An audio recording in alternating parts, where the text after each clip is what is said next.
That's pretty cool. Well, welcome to the podcast.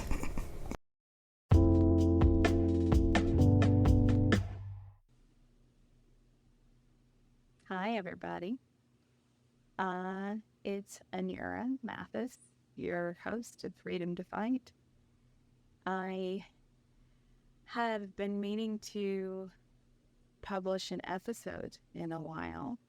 I mentioned I would publish a trauma episode, several part episode on trauma a few weeks ago, but I didn't get a chance to do that because I had a really traumatic event happen. So I think it would be more fruitful to talk about that experience because a lot of people don't know what's happened and they're confused about it and scared about it and all these feelings and emotions. And um, I am wanting to make sure that the information about what's happened is coming from me. So that's what I'm doing today.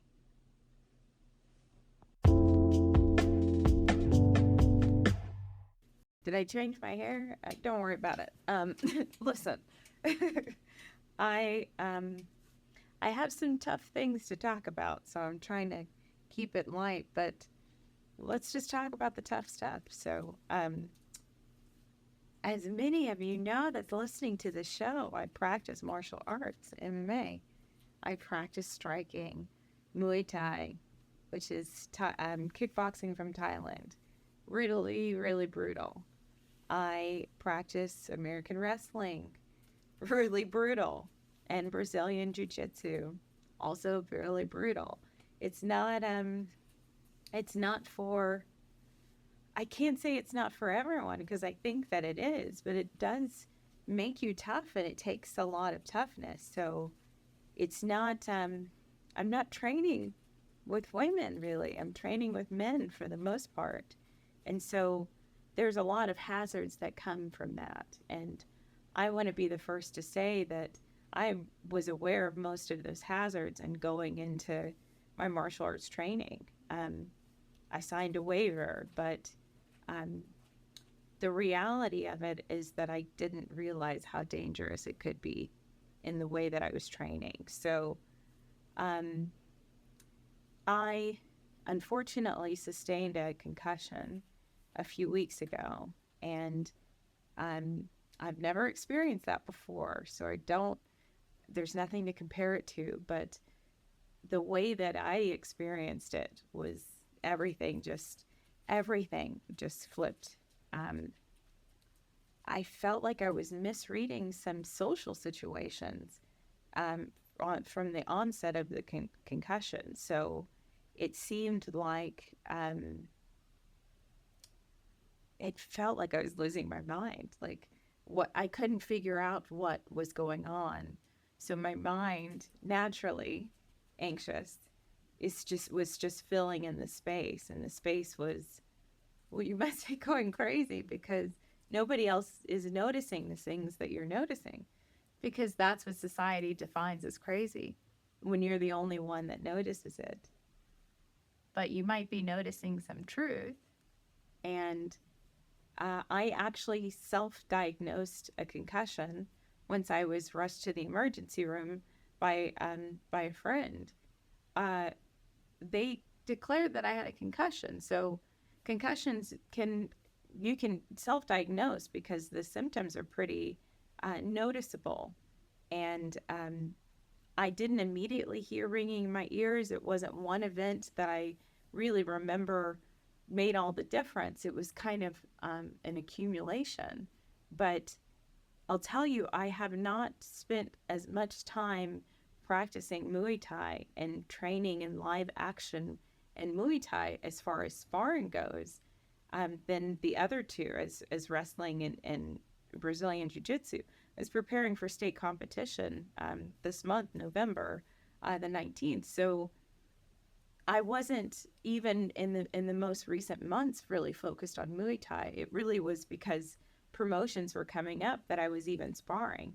It didn't make sense for me to be doing that when I was going into a Brazilian Jiu-Jitsu competition. So um, that was already kind of putting too much on my plate, but it just kind of happened all of the sudden. Um, I noticed I was burning a little too many calories, not eating enough, not getting enough sleep, working to exhaustion every day. Um, that's a factor. Um, the trauma that I've introduced to all of you on my show, of the people I've lost, the people that are listening to my show know the people I've lost in my life. That's a factor. Um, but I think the biggest factor was the element of ignorance around concussions and head trauma and how to sustain that, and how to um, really identify the symptoms, because there were times that I heard ringing in my ears after getting hit, but I didn't equate that to a concussion because I never had one before. So um, quite a scary experience.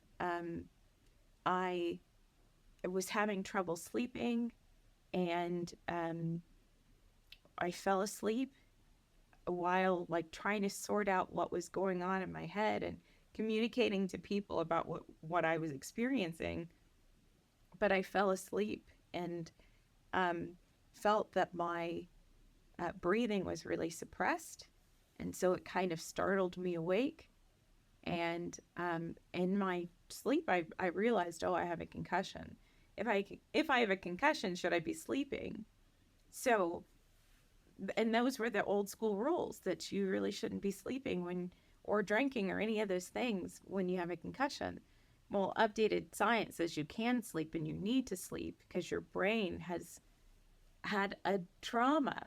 So, um, I was able to get to the emergency room, and not a very easy experience either. The paramedics were misinformed about what was going on. They thought it was a mental health crisis instead of a medical emergency. And I'm a trauma therapist, so I know the protocol for all of that. And I know the hospital did not utilize that correctly. So that will be a different conversation.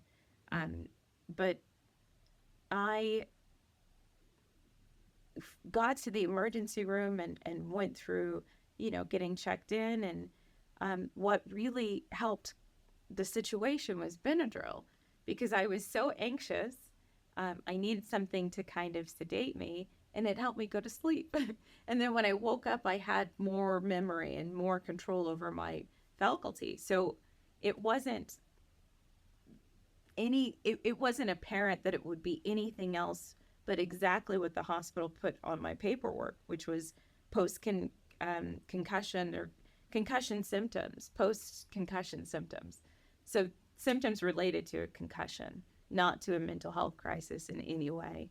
Um, and I keep pointing this out because I went to the same hospital 3 times total in a week, um, but um, each time I went, I was literally having to prove that this is not a mental health crisis.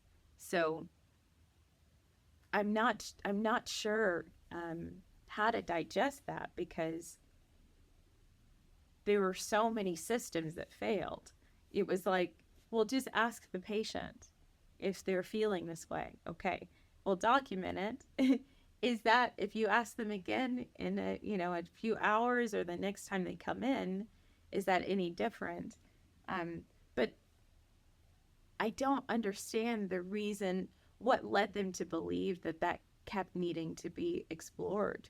And like a patient that has a concussion needing to explain really what's going on with them. So um, I discovered that there's some misunderstanding between me and my primary care physician about my high blood pressure and how to check that and monitor that, something I was dealing with last year. The fact that I have panic attacks, um, something that I was managing last year, just trying to find the right way to do that. Um, but that in conjunction with everything else, and being in a around medical professionals that were not utilizing their protocol correctly, and not therefore not providing the care that I needed. So this will be a harder part of the story. So I want everybody to brace themselves to hear the truth, but that's what I'm here to do, is tell the truth. Um, the second visit that I went to the ER, I have panic attacks, and I was overwhelmed by the paramedics coming into my house and putting me on a machine and all of that. My mom experienced that before she passed away. So those types of things are triggers, definitely. Um, but the second time I needed them to do that because I didn't think I could get to the hospital otherwise. So I allowed for that to happen. And it was kind of like I gave up too much control, because then it was almost like the hospital proved that I was having a mental health crisis. Although they were aware of their diagnosis, they put on my paperwork. So we were going through questions again and again and experiences again and again to prove that it wasn't a mental health crisis, and to prove that I have panic attacks, and to prove that asthma runs in my family, and that, maybe don't put me on my back where my lungs are so I can breathe well. And maybe don't give me sedatives that are going to make my breathing slow down if it's a breathing issue. Um, these are questions I'm still trying to answer. And hopefully, Avista, the hospital that I went to, will be able to answer some of these questions. Um, Also, um, as a professional, as a mental health professional that got training in a hospital alongside doctors, there is absolutely a protocol in any scenario, any diagnosis, to prevent any patient from going through the ER multiple times. So I'm not quite sure why I went to the ER 3 times. If I had the same hospital staff and the same people providing congruent information, I'm not really sure why that was the solution, but it was very traumatic to have to go. And the third time I had to go, I was not even put in a private room. I was put in an open room for staff to see me and to blatantly ignore me when I asked for help to go to the restroom, while they were watching television and giggling behind the desk. Um, my family on the line trying to make sure I'm alive. So it was not an experience that I think anybody expected, especially not me, especially not in the area where I live, um, for any of that to be going on. But the reality is it happened. And I wasn't wearing a face mask the second time I was there because probably the breathing issues, but the hospital's policy is everybody wears a mask. So then the concern was, did I catch COVID while I was in the hospital where, most people probably catch COVID? Um, there were a lot of safety issues there. There were codes that needed to be used for safety reasons. There were a ton of things that went on at that hospital. And the most bizarre was me seeing a hospital staff member behind the desk and laughing and giggling with the staff, me seeing them while I was at the hospital, and then also me seeing them on my camera while this man tried to break in at 2 a.m. So I'm trying to resolve these two things, because I identified this person at the hospital, and then I had video of him later at 2 a.m. barefoot trying to take down my camera and trying to break into my unit. Um, I'm trying to get that resolved. This person has been arrested and charged on federal charges, and I'm trying to get the hospital and the police department to kind of reveal who this person is. And if they are hospital staff, there's really so many more questions to be answered before this question, could even come up, but it's a very relevant question. So um I want to get some answers, and I want all of you to have answers, and I want all of you to know the experience that I went through, and um to hear it from me, to know that it's truth because it's my experience, not anybody else's. um and to know that I have experienced so much trauma, but I'm the person that I am in front of you. I'm there's no hiding or covering things up. I want to be as transparent as possible. I am who I am because I made myself this way. I go to lots of therapy. I am a therapist. So when I say that, that means I have an understanding of the philosophy of therapy, of how that helps heal the brain and body, and then understanding of just of my human nature. That's something I'm connected with because I practice that professionally, and I've also on the personal side gone through a lot of therapy. I've gone to therapy every year since 2016. That would make 6 years. Several different therapists for different reasons, different aspects of my life. Trauma therapists have gone through EMDR therapy, which is way effective and something that I practice. Um, I do a lot of work on myself. So the trauma that I experience is not just settling on me, it's something I've worked through. And ultimately, my goal is to utilize my experiences to help myself and help other people. So that's what my life looks like because that's my intention. Anything else, I'm not really sure where there's a place.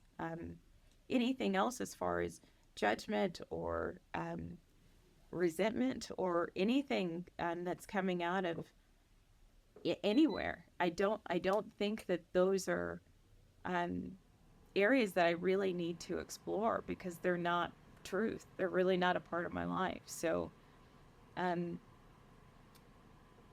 I had incredible people around me despite everything that I was going through. I had family communicating with me that came physically here to take care of me. And it just kind of seemed like everything that my family and I were trying to do to keep me safe and healthy was being um, analyzed and picked apart by this hospital. All of the members involved, but we had good communication and plans in place, and it seemed like we were treated like criminals. So it's unsettling because it's a hospital. It's where people go to get better when they're sick, not where they go to get prosecuted. So that was an incredibly difficult situation, but I had the support of my family, and that helped reveal, all of the other security issues from the person trying to break in to issues I've been experiencing since I've lived there. Um, at Bell Flatirons, um, I do not see any scenario where I was safe for any amount of time living there. I mean, yes, nothing happened to me until now. I don't know how to phrase that, but I'm not safe living in those types of environments, and that is not of my own making. I really haven't done anything to deserve not feeling safe or deserve not feeling valued or feeling less than or any of that. I deserve what everybody else deserves, and so that's what I'm demanding. There's not I don't have to be emotional about that. That's just truth and fact. So um, I want to share my experience so that people know that the worst things that you can experience can benefit your life and benefit other people's lives. And that can be the story. It doesn't have to be, oh, I was victimized or I was traumatized by this experience and that's going to be my whole reality. It's not. Nobody's going to choose that for me. So I'm going to give you permission to make a choice around that because nobody gets to choose that for you.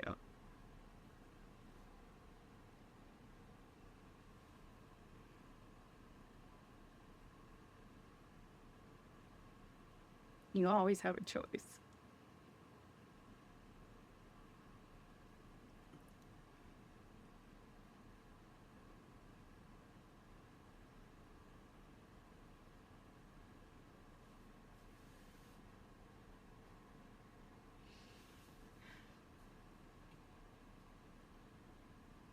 It's not fucking easy, but I'll tell you, it's so worth it to push through. I didn't know I could get a concussion that could end my life. I didn't know that. I didn't know that I could be in the hands of untrained professionals that could end my life. I didn't know I lived in a neighborhood that was so unsafe that somebody could try to break in and end my life. But when it comes down to life or death, even just the assumption that that might happen, everything changes.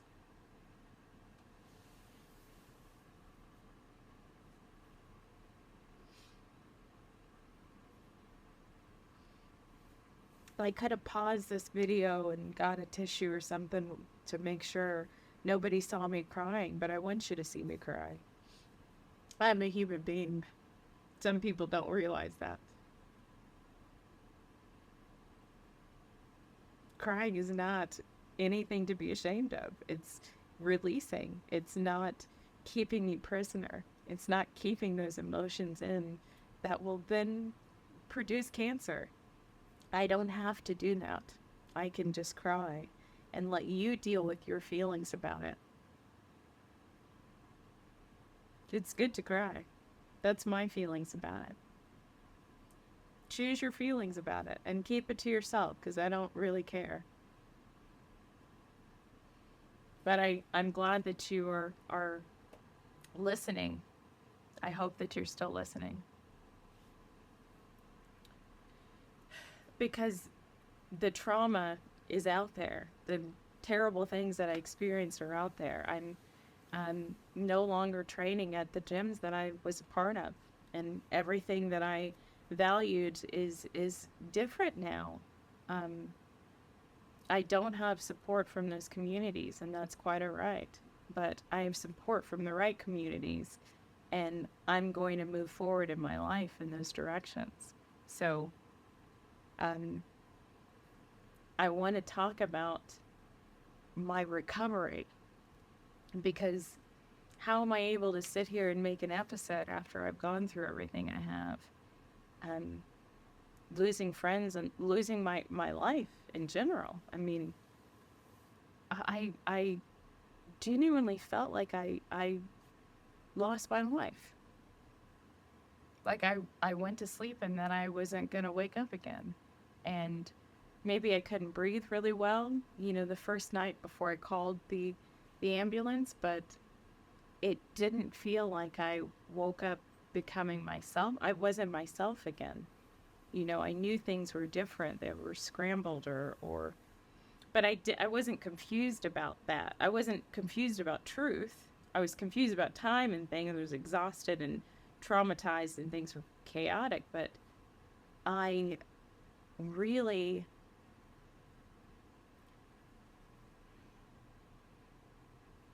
it's like I died and became myself. A part of me died, or I died, or something to become more myself. And the traumatic part is there. That's reality. It's recorded. You have it. I have it. The world has it. It's there. But the incredible part of it is what I knew to do to save my own life, to save my own brain health and body health, and that's what I want to share with you now, because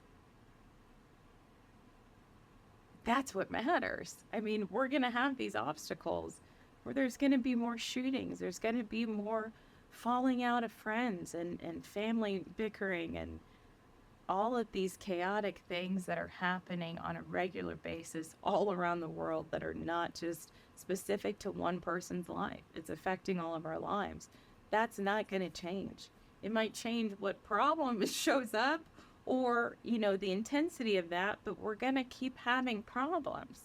So shifting the focus for me to what I can do about that is what helps me keep going, because I know that there's so many things that I can do. I read tons of books. I read tons of articles, watch YouTube videos on this subject or that. I study and I research and I find solutions, because that's what matters to me.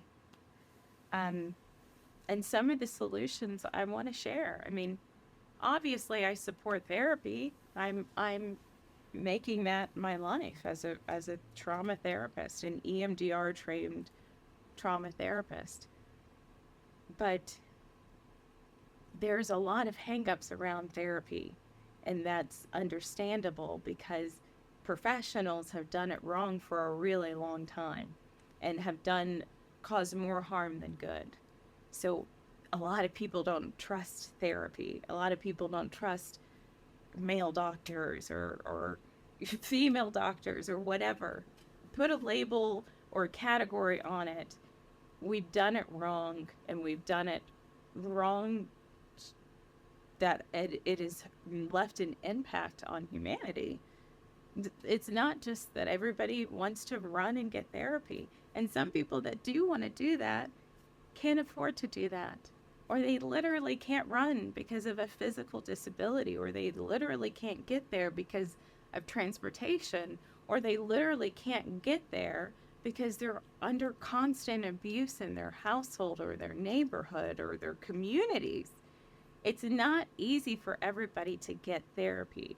That's the point of all of this for me, is to make some of this stuff available to you so you don't have to go somewhere and for it to be free. And I'll give you some details in order to contact me and talk to me if you want. But I have leaned into therapy because it's something that I wanted to make my life about. But because I wanted to make my life about that, that meant I needed to have a full immersion of this experience, meaning I couldn't just study it. I had to actually put it in practical application, meaning I had to be the client and I had to use my real life problems. I had to go to therapy so that I could talk to people better about what they're going to experience when they go through therapy with me. So they understand it's okay to have crying spells. It's okay to be depressed for a few weeks after we talk about something that's been traumatic for decades in your life. It's better for me to understand what they're going to go through so that I could be there for them in that way. And it's better for me to understand that there are things that I can't do as a therapist. There are things that I can't do as a support for them. There's some things that I just have to be silent about and leave space for unfortunate pain. But if I didn't go to therapy, there's really no way for me to know that. So I've spent an extensive amount of time finding the best therapists and utilizing my education to benefit myself through my own therapy. So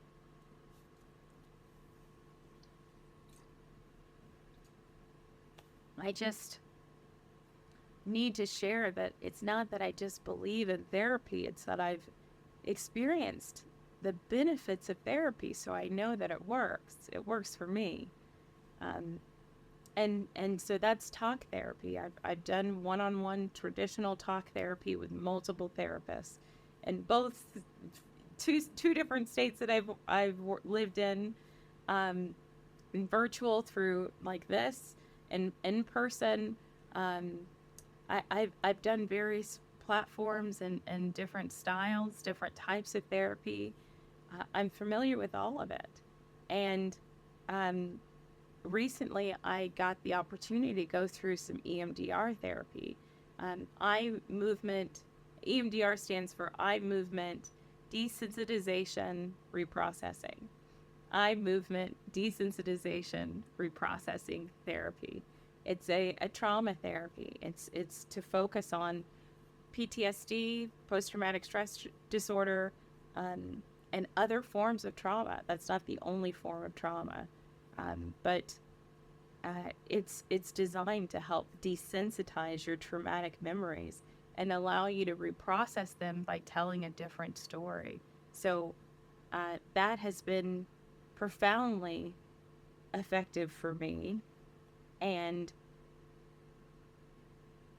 even in the shorter term, so talk therapy can take a while and it can be really exhausting, and you can hit a plateau of how much you can resolve through talk. And I did.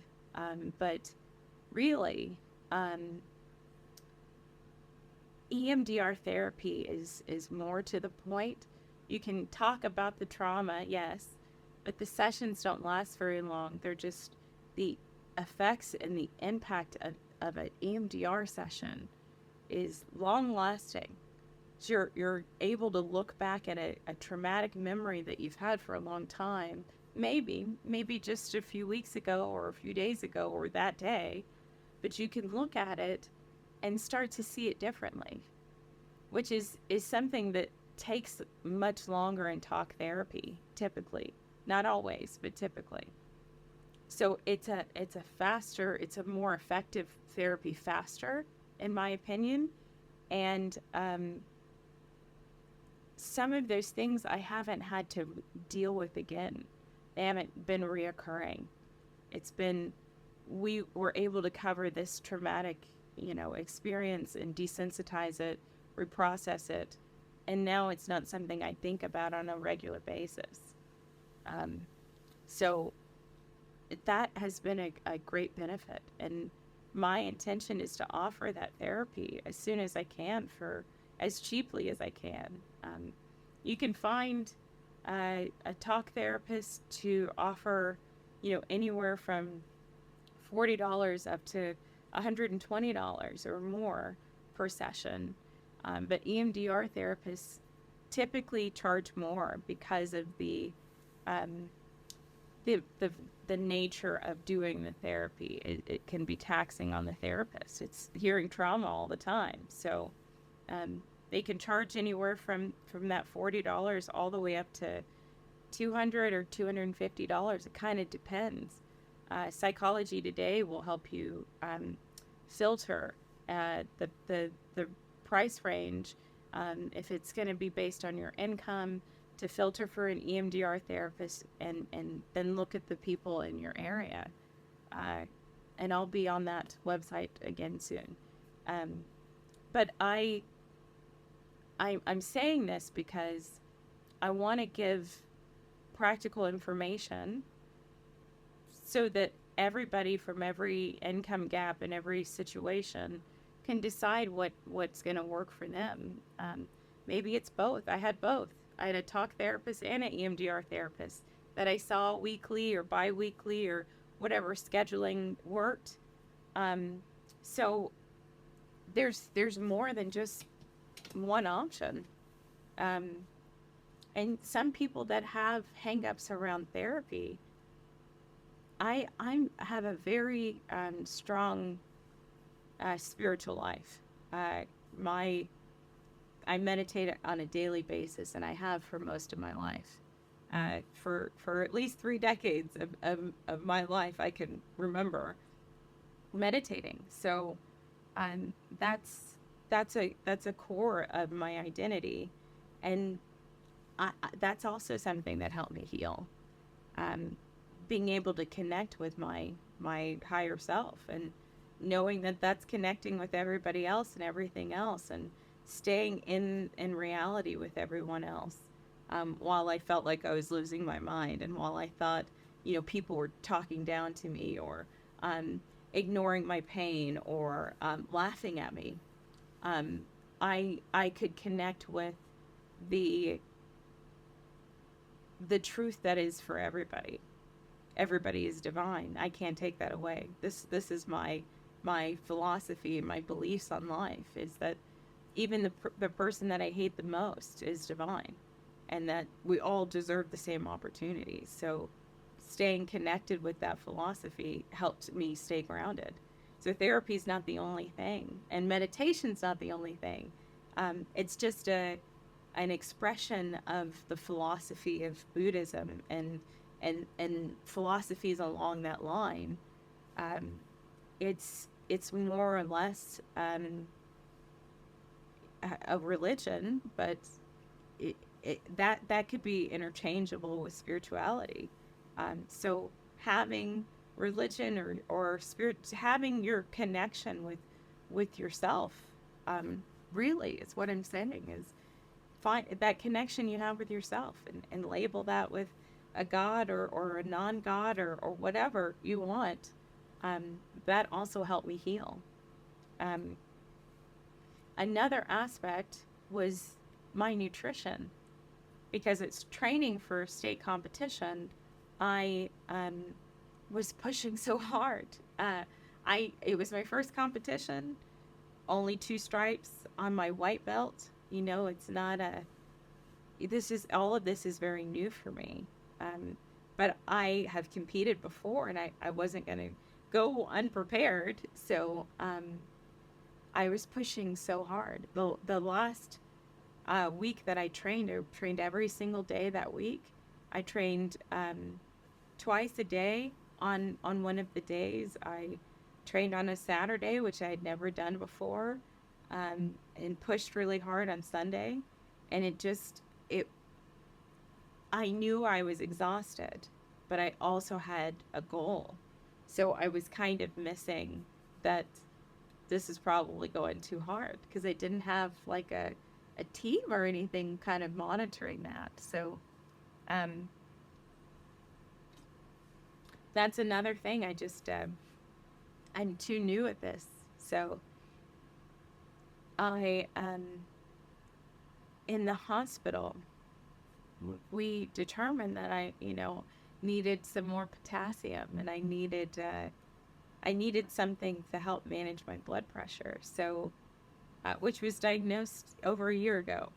Um, so changing my diet a little bit while I was in the hospital and also continuing that from the few weeks I've been out of the hospital, um, it has improved my brain health. So having healthy oils, not canola oil, not vegetable oil, not any of the garbage oils that I think people realize. Vegetable oil is the really one of the worst, and so is canola oil.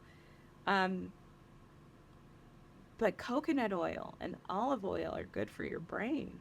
They're healthy fats and healthy oils. And I was drinking olive oil at some point, like not some point, like for several days, tablespoons of olive oil that also help clear my digestive tract and like everything to get my body back into where I was.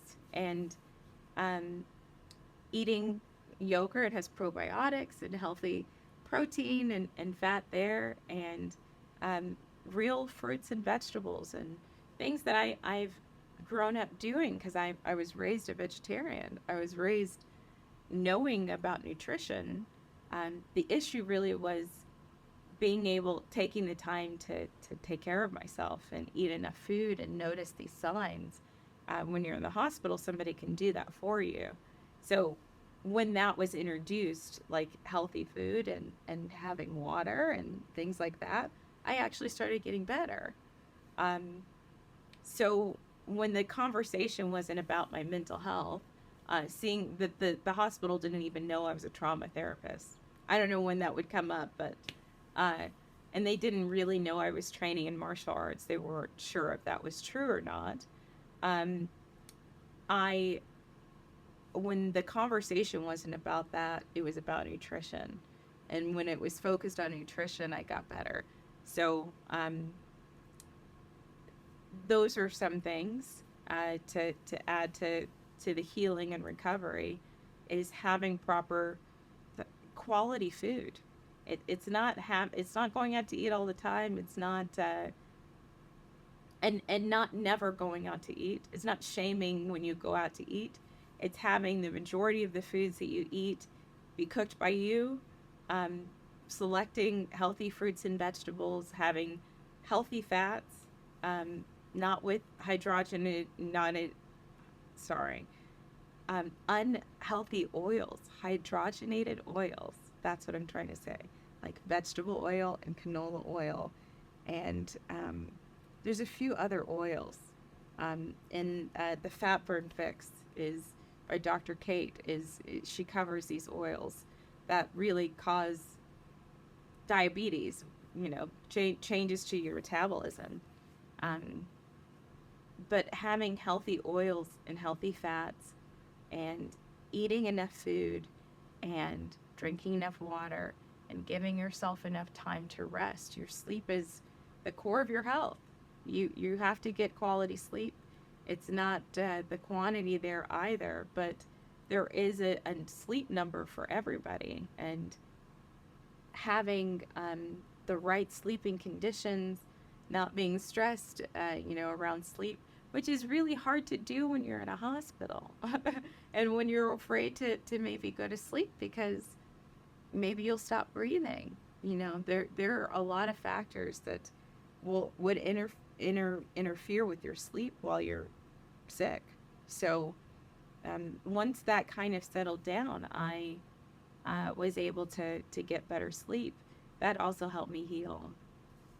And there's another aspect that is so controversial. I have to talk about it because I'm in the state of Colorado, and Colorado is one of the first states to legalize cannabis. So, for medical reasons too, I just want to cover this because in my graduate program, I was told information is fact, not judgment around drugs, not the criminal repercussions of drug, just how the chemistry behind the drugs, the chemistry behind our brains, that we have naturally these receptors in our brains.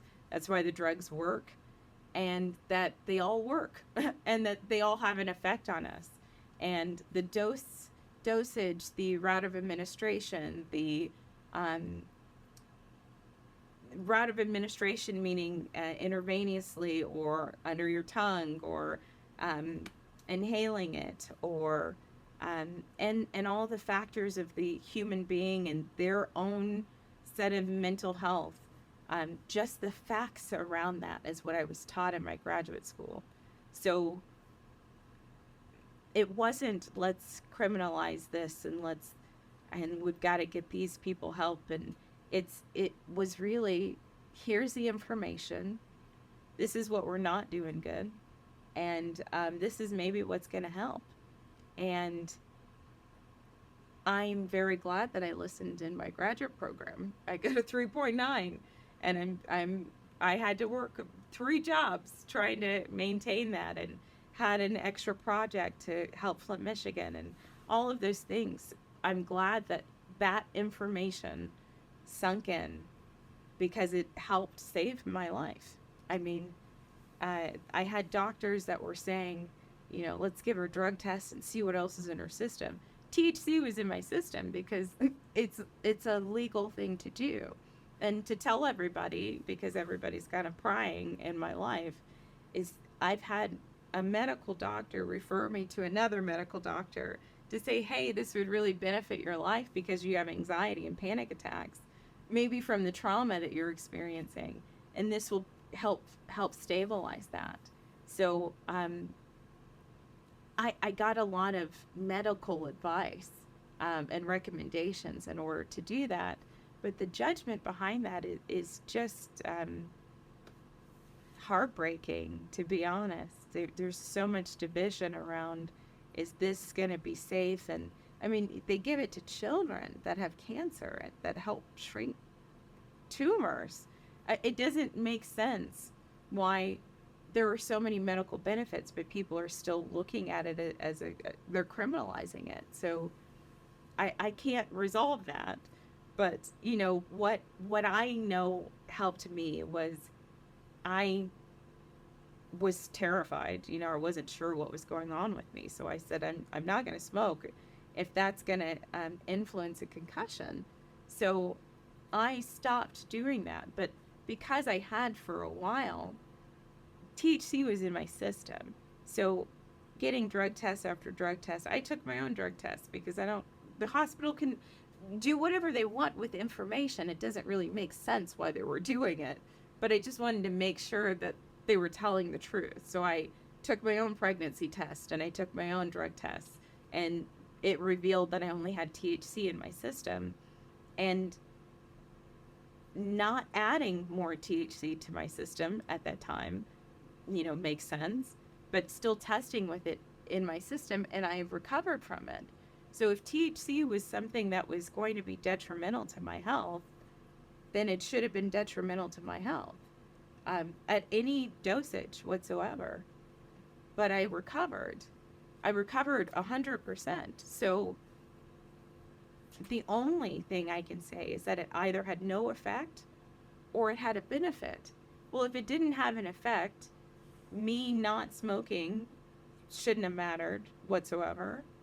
But if it did have an effect, then the dosage, the amount that was in my system matters. So I have to put that out there because there's a lot of talk around still criminalizing cannabis. Some people say marijuana, but there's a lot of racial hatred around that between brown and black people. I don't use that term, but and I don't call it. It's plant medicine. I don't call it a drug. So there's a lot of issues around that still. It's saving people's lives, but we're still arguing about what it is and what it isn't. And then it's legalized in some areas, which means that it shouldn't have been illegal in the first place. It's so messed up.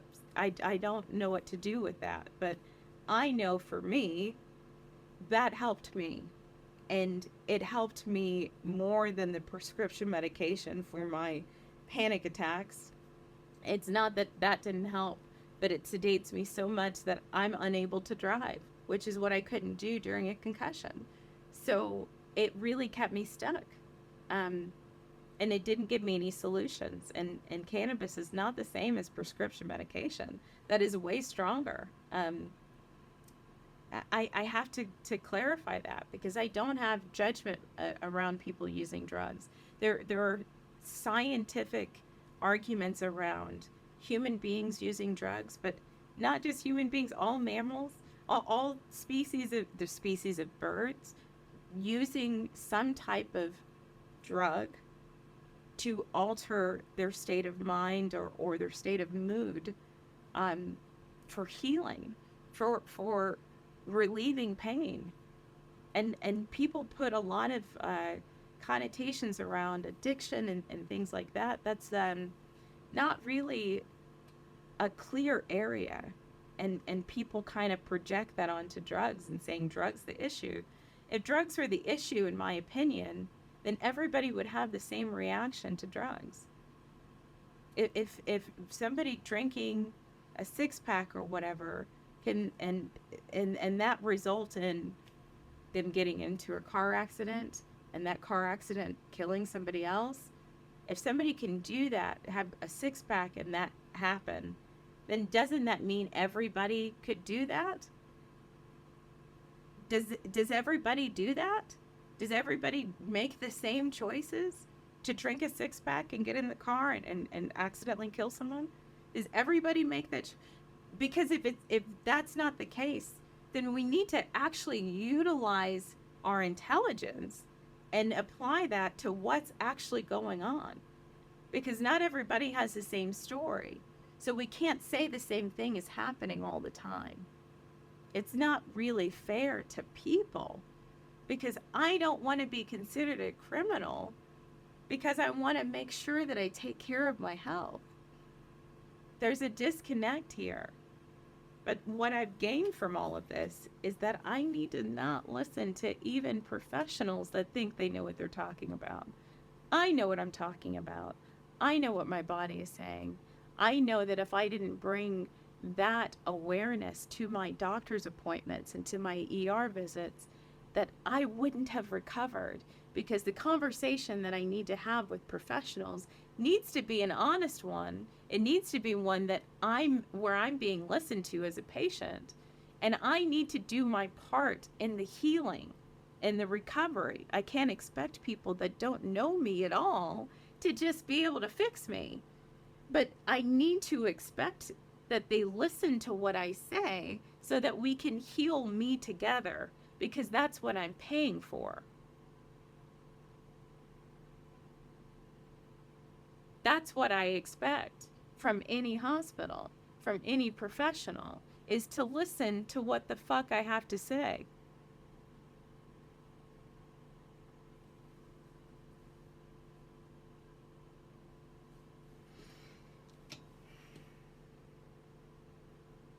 I'm going to make another part of this episode, because I want to ensure that people get the story right. People know that I'm okay. People know how I became okay, and that I'm available to talk. You know, I'm not I'm not too closed off or too scared to talk about these things. I'm a trauma therapist. I've listened to people's traumas. This is my life goal. That's my main identity, is as a therapist or psychology person. I'm wanting to be a psychologist. A clinical neuropsychologist is my intention. And I apply that to martial arts. I apply that to song and dance. I apply that to my friendships. I apply that to my personal life. That's the core. So listening to people's trauma is my most natural thing to be able to do. Being able to handle trauma is one of the most natural things that I'm able to do, because I've dealt with so much trauma, not just at this time in my life, but also losing so many family members and all trauma throughout my whole life. It's something that I know the most, that I can handle that the most, is all the hard stuff. What has been difficult is being able to accept the good stuff and being able to trust people. And this being a lesson of, not everybody deserves your trust. Not everybody's looking out for you, even if they look like they are.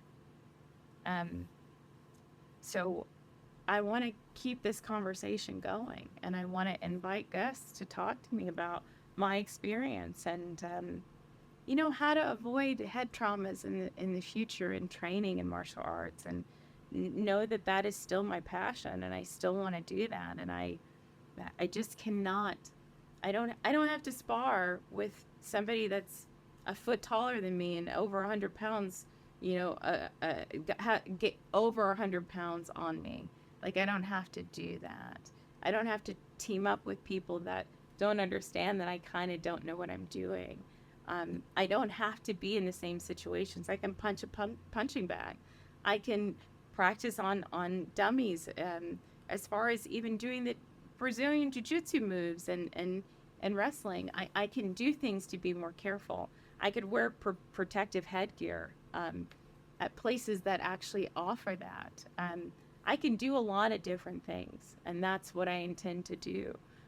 And I want all of you to have an input and help guide me in the right direction. And I know that people that care about me suffered with me, knowing that I was having a hard time. And I want to hold space for that. I want to talk about that. If you want to talk about that, I want to offer anything. So reach out to me.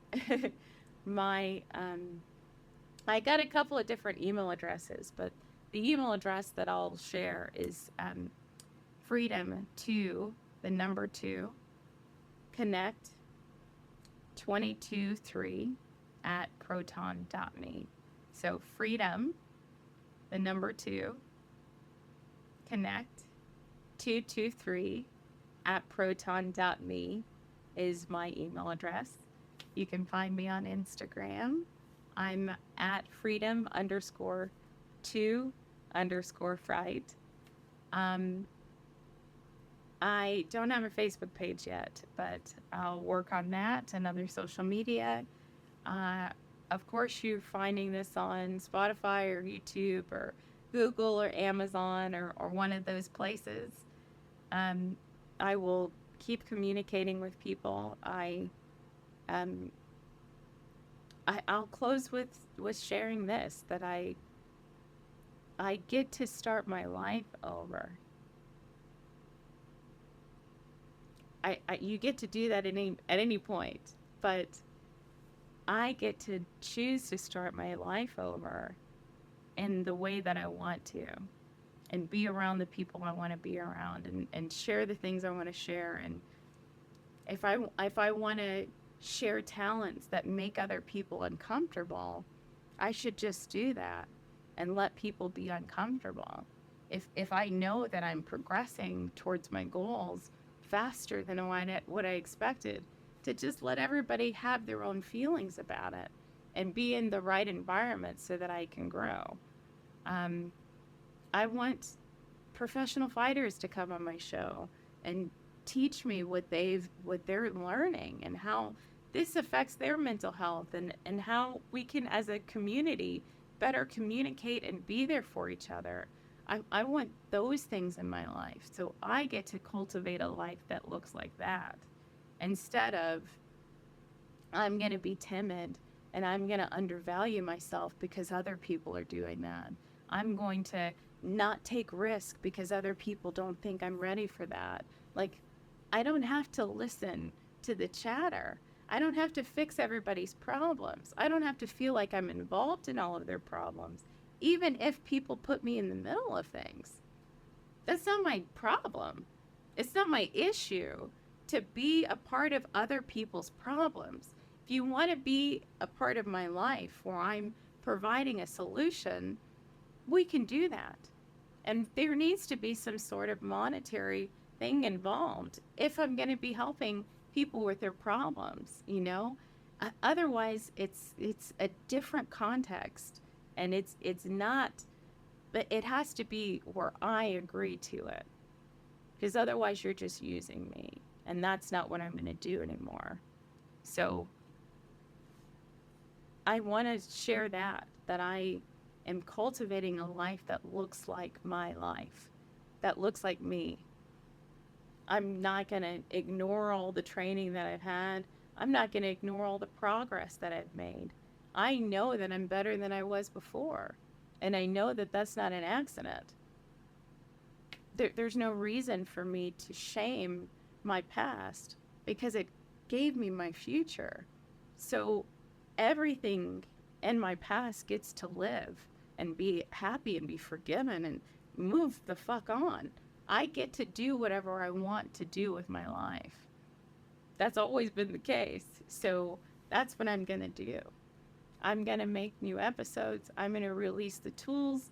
I'm going to reclaim my life from being close to death, from feeling like I was completely betrayed by my whole community, from having my identity stolen, from being victimized in my neighborhood.